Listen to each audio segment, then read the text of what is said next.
Stock market अभी dangerous level पे है। कंपनी की अर्निंग्स इतने नहीं हो रहे, फिर भी स्टॉक मार्केट हर दिन ऑल टाइम हाई पे जा रहा है। अगर अभी आप सिर्फ एक बेसिक गूगल सर्च भी करोगे रिसेशन के बारे में, आपको बहुत सारे आर्टिकल्स दिख जाएंगे। बहुत सारे एक्सपर्ट्स कह रहे हैं कि रिसेशन आने वाला है।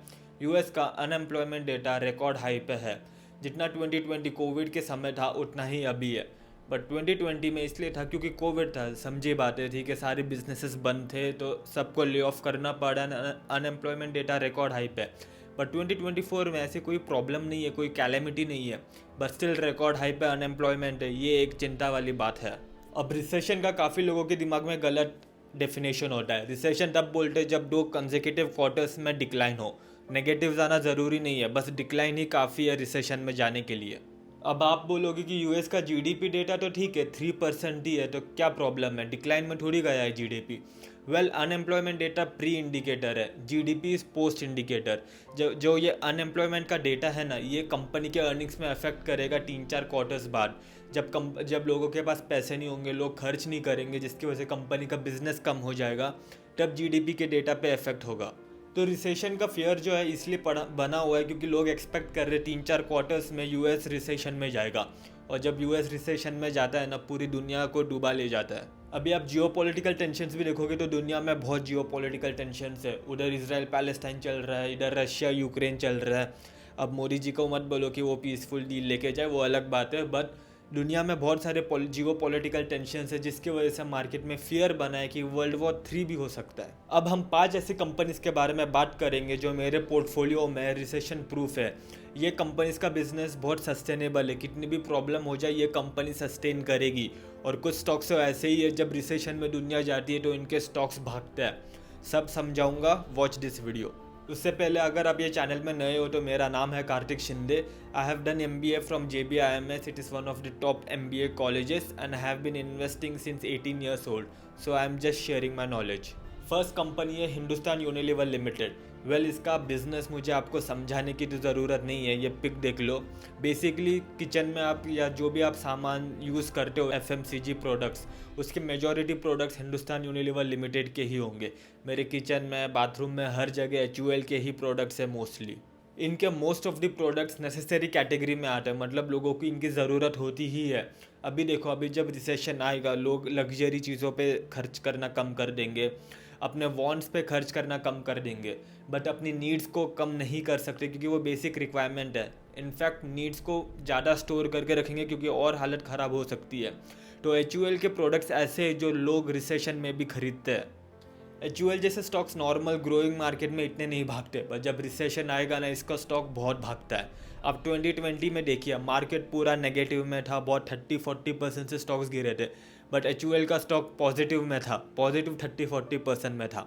तो ये स्टॉक में डिमांड तब आती है जब रिसेशन हो, और इन्वेस्टर्स का सारा पैसा फिर HUL में जाता है क्योंकि इनका बिजनेस रिसेशन प्रूफ है। इसका फर्दर स्टडी कर सकते हो, ये बहुत वेल नोन कंपनी है, तो मैं ज़्यादा टाइम इस पर दूंगा नहीं। So it has a strong balance sheet, very good profits, revenues consistently growing. आप इसके हिस्टोरिकल स्टॉक रिटर्न्स देखिए, बहुत सब बढ़िया है। So it is one of the best company to hold in recession. Second company है डीमार्ट। जो लोग इंडिया के वेस्ट पार्ट में रहते हैं ना, गुजरात, महाराष्ट्र, कर्नाटका स्टेट्स में, उनको डीमार्ट के बारे में पता ही होगा। डीमार्ट है ना, बेसिकली बाकी लोगों के लिए एक ब्रीफ समरी, डीमार्ट एक रिटेल आउटलेट है, बहुत बड़ा मार्केट सुपर मार्ट रहता है, जिसमें वो सामान सस्ते में बेचता है बहुत। अभी वो सामान इतने सस्ते में बेच पाता है क्योंकि उसके पास बाइंग पावर बहुत है। वो बहुत सारी जो आम जनता है, मिडिल क्लास और लोअर मिडिल क्लास, वो डीमार्ट ही जाते हैं क्योंकि उधर सस्ता मिलता है। तो इसलिए सिंस लोग ज़्यादातर उधर जाते हैं, तो उनके पास बाइंग पावर है कि वो बाकी बायर्स से भी सस्ते में बाय कर सके, बल्क में परचेस करते तो उन्हें और सस्ता मिलता है। तो इसका बिजनेस मॉडल भी बहुत ही सॉलिड है एंड रिसेशन प्रूफ है। मैं मुंबई में रहता हूँ और मैं जानता हूँ डीमार्ट के प्राइसेस जो है वो मार्केट में सबसे कम रहते हैं, और ये इतने सस्ते में बेच के भी प्रॉफिटेबल होते हैं। तो समझो वो बायर से कितने डिस्काउंट पे बाय करते होंगे। इनका बिजनेस मॉडल मुझे बहुत ही अच्छा लगा। इनके बैलेंस शीट भी काफ़ी स्ट्रॉन्ग है। आप देखो, इनके रिवेन्यूज़, प्रॉफिट्स सब लगातार ग्रो हो रहे हैं। इनका स्टॉक परफॉर्मेंस भी देखो, सब बढ़िया है। इनके टारगेट कस्टमर्स है middle class, lower middle class और लो क्लास, क्योंकि अब डीमार्ट है ना, वीकेंड्स पे जाके देखो आपके 3-4 घंटे तो ऐसे ही जाएंगे। मैं जानता हूँ लोग है ना वीकेंड प्लान रहते कि डीमार्ट जाके सामान खरीदेंगे, उनको एक स्पेसिफिक दिन देना पड़ता है, पूरा इतनी भीड़ होती है। तो आप समझो जब रिसेशन आएगा क्या लोग डीमार्ट में जाना बंद करेंगे? Well I don't think so. Well बल्कि लोग डीमार्ट और जाएंगे क्योंकि सामान सस्ते में मिलता है।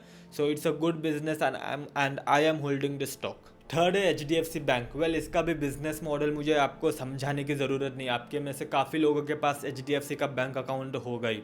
HDFC का बिजनेस भी काफ़ी सॉलिड है। HDFC बैंक का है ना स्टॉक प्राइस का चार्ट देखिए, 3 साल से ये एक ही प्राइस रेंज में घूम रहा है, ये इसके ऊपर गया ही नहीं है। अभी इसलिए ये ऐसा हुआ है क्योंकि अभी है ना स्मॉल और मिड कैप्स में बहुत डिमांड आ गई है। सबको 50% 100% रिटर्न चाहिए, तो सब लोगों ने पैसे है ना स्मॉल और मिड कैप्स में लगाए। इंडिया एक सुपर पावर बनने वाली है, ये सब इमेज इंडिया की जो है वो अभी बहुत हाइप है, इसलिए जो मेजॉरिटी पैसा है वो स्मॉल और मिड कैप्स में गया है, जिसकी वजह से वो भागे और लार्ज कैप वैसे ही बैठे हैं। उनमें से यही एक स्टॉक HDFC बैंक इसलिए भागा नहीं गया है। बट जब भी कोई थोड़ी भी नेगेटिव न्यूज़ आएगी कि इंडिया का GDP नीचे गिर गया या अनएम्प्लॉयमेंट हाई पे है, रिसेशन फियर्स आएंगे, तब सारा पैसा मिड और स्मॉल कैप स्टॉक से निकल जाएंगे, वो बहुत बुरी तरीके से गिरेंगे और पैसा आएगा HDFC बैंक में, क्योंकि ये इंडिया की सबसे बड़ी प्राइवेट बैंक है। जब इन्वेस्टर का पैसा उन स्टॉक स्मॉल और मिड कैप से HDFC में आएगा ना, तब देखना ये स्टॉक कितना भागेगा। HDFC और HDFC बैंक का अभी रिसेंटली मर्जर भी हुआ है, तो बेसिकली जो हाउसिंग डेवलपमेंट सर्विस है वो भी बैंक से प्रोवाइड की जाएगी, और ये दोनों है ना अभी क्रॉस सेलिंग करेंगे, यानी जिन कस्टमर जो इनके कस्टमर्स है वो सिर्फ बैंक अकाउंट जो यूज़ कर सकते थे, अभी वो उनको लोन देना भी चालू करेंगे। सो ये 2-3 सर्विसेज एक साथ बेचेंगे, जिनके वजह से माना जा रहा है कि इनका बिजनेस बहुत तेज़ी से ग्रो होने वाला है। मेरा भी यही मानना है कि इनके मर्जर की वजह से HDFC बैंक को काफ़ी फ़ायदा होगा। इनका भी बिजनेस बहुत ही स्ट्रॉन्ग है, इनके बैलेंस शीट भी आप देखो स्ट्रॉन्ग है, इनका स्टॉक परफॉर्मेंस देखो, लेजेंडरी परफॉर्मेंस है, इतनी लार्ज कैप कंपनी होकर इतना बढ़िया परफॉर्मेंस दिया है।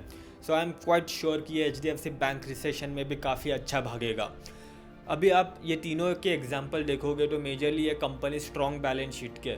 हमें रिसेशन में ऐसे ही कंपनीज चाहिए, क्योंकि जो वीक बिजनेसेस है, जिन पे कर्जा बहुत रहता है या फिर जो ज़्यादा ग्रो नहीं कर पा रहे हैं, वो रिसेशन में और प्रॉब्लम फेस करेंगे और बैंकरप्ट भी हो सकते हैं।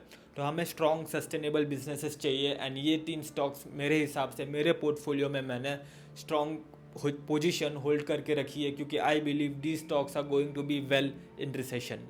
अगर आपको और 2 स्टॉक्स के नाम चाहिए जो थोड़े रिस्की है, लेकिन I think they are going to do well, काफ़ी समय तक टिकने वाले, वो है बजाज फाइनेंस और जियो फाइनेंस। अगर इनके बारे में आपको डिटेल्ड एक्सप्लेनेशन चाहिए तो कमेंट में बताइए, I will come up with the video to explain Jio finance specifically, बहुत कन्फ्यूजन है अभी। Thank you for watching this video. If you like please subscribe it and see you soon.